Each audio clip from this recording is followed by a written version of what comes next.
Machiegni nyakoro mga jwang chenro en migago bethuolo mar miyo pachi lai mar ote machuok kaka pile en ari adek auchiel nono ka bende wantiere live e Facebook Ramogi TV Kenya YouTube bende wantiere Ramogi TV KE mbuyo mar X duto waroke pachi e chenro ni mar migago. Machiegni nyinga Lydia Okeyo.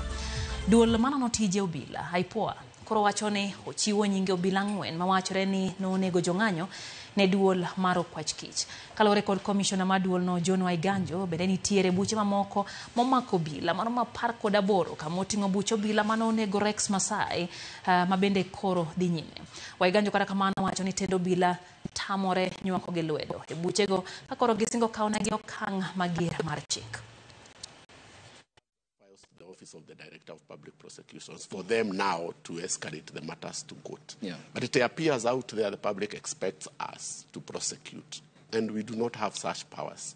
And the other issue that we need the public to know is that we are working under very tough conditions. I think at the lifetime of the Independent Policing Oversight Authority, we have not seen the level of uncooperation we are seeing now from the police commanders, senior police officers, because we have sometimes to go back to them, for instance, to get certain documentations that we cannot move without.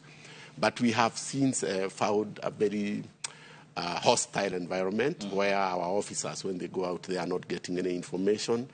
And when we give out summonses, they are not responded to. And we are going out of our way now to push the matter now to the judiciary, to issue even warrants of arrest against senior commanders so that they can come. As the next recourse now. Yes, and give us information because the public is demanding that we do certain things within our mandate. The law allows us now to escalate the matter to courts for warrants of arrest. And we have a tough task. Particularly here in Nairobi, because most of the deaths have been recorded here, exceeding 22 deaths. And we need to have deployment schedules. We need to have arms registers. We need to know where those arms are and on whose hands. So if we don't get information, if we don't get cooperation then from the senior police officers, then it will appear like we are doing nothing.